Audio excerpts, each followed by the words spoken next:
PNC MAC അതായത് private nursing council management association. ഈ PNC MAC അവർ rank list publish ചെയ്യുന്ന ആദ്യം പറഞ്ഞിരുന്ന ഡേറ്റ് ജൂലൈ 22 ആയിരുന്നു. എന്നാൽ അവർക്ക് ജൂലൈ 22 റാങ്ക് ലിസ്റ്റ് പബ്ലിഷ് ചെയ്യാൻ സാധിക്കാതെ വരികയും ഇത് പോസ്റ്റ്പോൺ ചെയ്ത് മറ്റൊരു ഡേറ്റിലേക്ക് മാറ്റുകയും ചെയ്തു.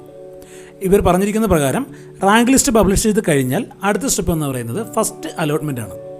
ഫസ്റ്റ് അലോട്ട്മെൻറ്റിൽ ഒരാൾക്ക് അഡ്മിഷൻ കിട്ടിക്കഴിഞ്ഞാൽ അവരെന്ത് ചെയ്യേണ്ടി വരും? കോഷൻ ഡെപ്പോസിറ്റായി 10,000 രൂപ റെമിറ്റ് ചെയ്യേണ്ടി വരും. അതായത് ഓൺലൈനായിട്ട് തന്നെ കോഷൻ ഡെപ്പോസിറ്റായി 10,000 രൂപ റെമിറ്റ് ചെയ്യണം. ഈ 10,000 രൂപ എന്ന് പറയുന്നത് ട്യൂഷൻ ഫീ എന്ന് പറയുന്നത് 95,000 രൂപയാണ് ഒരു വർഷം വരുന്നത്.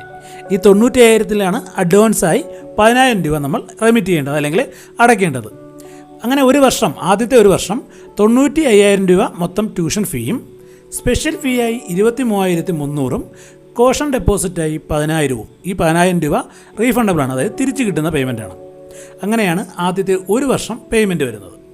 അത് കഴിഞ്ഞ് രണ്ടാമത്തെ വർഷം ട്യൂഷൻ ഫീ 95,000 രൂപ തന്നെയായിരിക്കും. എന്നാൽ സ്പെഷ്യൽ ഫീ എന്ന് പറയുന്നത് 23,300 നിന്നും 19,300 രൂപ മാത്രം അടച്ചാൽ മതിയാവും. റാങ്ക് ലിസ്റ്റ് പബ്ലിഷ് ചെയ്യുന്നത് ഒരു കുട്ടിക്ക് +2 സെക്കൻഡ് ഇയറിൽ ഫിസിക്സ്, കെമിസ്ട്രി, ബയോളജി ഈ 3 വിഷയങ്ങൾക്കും കിട്ടിയ മാർക്കിൻ്റെ ബേസിലായിരിക്കും.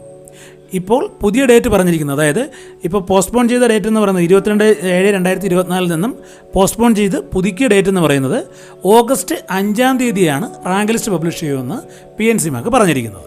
അപ്പോൾ ഓഗസ്റ്റ് 5 റാങ്ക് ലിസ്റ്റ് പബ്ലിഷ് ചെയ്ത് കഴിഞ്ഞാൽ ഓഗസ്റ്റ് 7 കൂടി തന്നെ എന്ത് ചെയ്യും? ഫസ്റ്റ് അലോട്ട്മെൻറ്റും പബ്ലിഷ് ചെയ്യും. ഫസ്റ്റ് അലോട്ട്മെൻറ്റിൽ നമ്മൾ ഓരോരുത്തരും PNC MACൽ വെച്ചിരിക്കുന്നത് 10 കോളേജ് വീതമാണ്. ഈ 10 കോളേജുകളിൽ ഏത് കോളേജിൽ അലോട്ട്മെൻറ്റ് വീണാലും നമ്മൾ അക്സെപ്റ്റൻസ് ഫീസായ 10,000 രൂപ അടയ്ക്കേണ്ടതുണ്ട്. ഈ ഒരു വീഡിയോ നിങ്ങൾക്ക് ഉപകാരപ്പെട്ടെന്ന് കരുതുന്നു. മറ്റൊരു വീഡിയോയുമായി നമുക്ക് വീണ്ടും കാണാം.